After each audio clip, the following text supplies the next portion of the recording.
Humans have always connected to their landscape through food.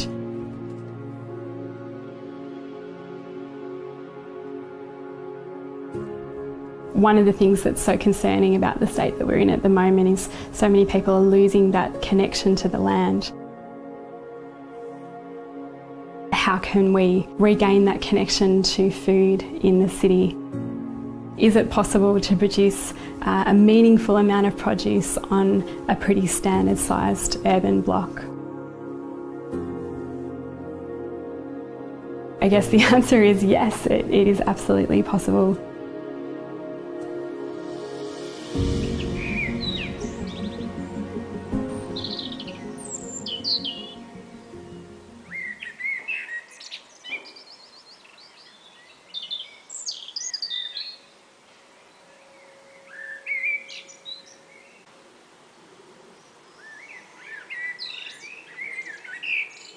It's a strawberry tree, and it's a pollinator-friendly plant. So I don't particularly like the fruit, but some people do. It tastes like cotton candy. But butterflies seem to like it, so I brought it here for that reason. To support our pollinators. 1, 2, 3. There's at least 20 butterflies. You can see them.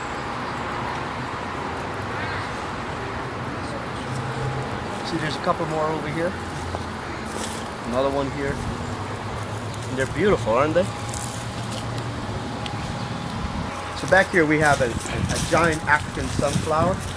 Very pollinator friendly. It's not in bloom yet, but it produces these wonderful big yellow flowers. African sunflower. For the most part, I put it back here to sort of hide some of this technology stuff, these wires and so forth, but when it blooms, it'll be beautiful. This is a jackfruit. It's Caribbean. I suppose it came from Indonesia in the beginning, but Caribbean people, they like this stuff. It's a large fruit, prickly type, with these pulps inside that are, I guess, very sweet. And they grow to be pretty big. Right now we've got a little gecko living in there. That's his home, I suppose. It's called a jackfruit. When I got here, this was already here. I'm yet to figure it out, but I believe it's a grapefruit or some kind of lemon. It's very unusual because it's got these clusters. The leaves are in cluster, and it's got these thorns or prickly thing on the tree. I don't know what that is yet. It was here when I got here. These back here this is a hot pepper, North Carolina Reaper it's called. It's hot, really, really hot. And of course this is a Thai dragon pepper, a chili. And I planted some peppers. These are the Scotch bonnets. One and this one here.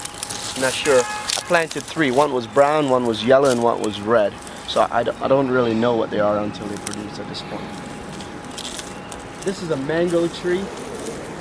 It was donated by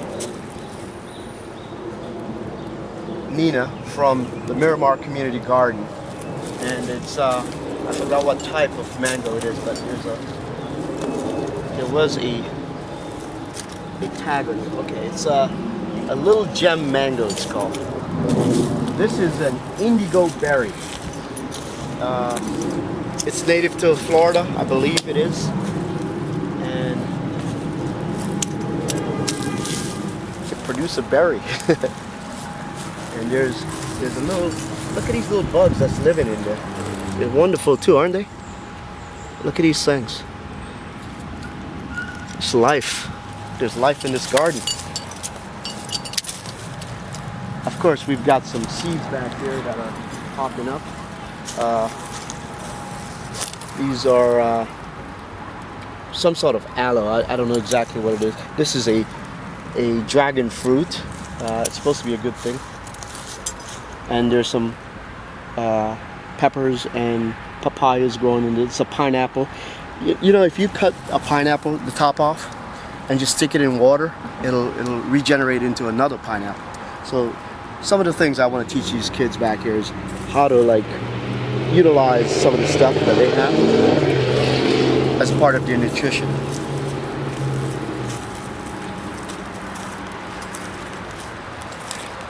This here is a painting we're working on. It's a collaborative piece, so I don't expect it to be done soon. But it started out with a girl, you know, that I was good friends with, and we wanted to create this thing called the honey dance. It's really the human interpretation of the waggle dance, which is what bees do to tell the other bees where these pollen-rich plants are. So when a bee goes out and finds a pollen-rich plant or flower, it goes back to the hive and it tells the rest of the bees in the hive where these plants are. Basically gives them the GPS, and they do a dance called the waggle dance. This is my interpretation of the waggle dance, which I'm calling the honey dance. This is a mango. It was here when I got here. It's a Juliet, as it says right here on the tag. I did not plant this mango. It was here when I got here.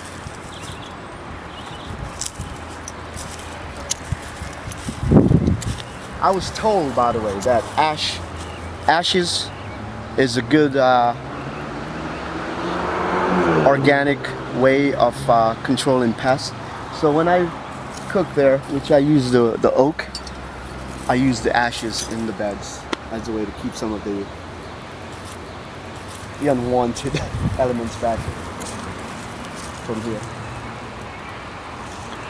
This was also donated by Nina from the Miramar Community Garden, and there's a thing called companion gardening, where you put plants together that actually they do well together. Some of these plants don't do well together, but I'm gonna get them out of here soon and put them somewhere else. But this is an okra, arugula, tomatoes, spinach, and there's about 5 different types of tomatoes here. I'm gonna leave the tomatoes in here and then get rid of the other things and put them in another plant. This is the pineapple mint I told you about. It's a great tea. It's also very pollinator friendly. Bees love it. I don't see any right now, but they actually. But here's some life here still. Ooh! I didn't see that little fella. Look how pretty that little guy is. Fat as hell too. So one of the things I do to get the kids involved is, because I can't engage them with garden tools, you know, there are laws that governs those relationships. So I give them paintbrushes and paint, and this is what they do on the logs sometimes. They come out and paint little faces or whatever they want to do. And check this out. Look how cool this is. Somehow life decided to find its way in here. Who'd ever think? Imagine I was under that log. I probably couldn't figure my way out. But look at that plant. It figured its way out. Of course, it's probably just trying to get sunlight, right? I wanted to start this garden in this community, primarily because, you know, these communities, urban communities, they say by the end of the century, 6 out of every 10 persons will live in an urban community like this. And if they don't know how to grow for themselves, then they're going to have issues. They're going to have to wrestle with issues of nutrition or high cost of food. So I thought by starting this garden back here, it would be an opportunity for me to educate and bring awareness to the emerging need of good nutrition in these communities.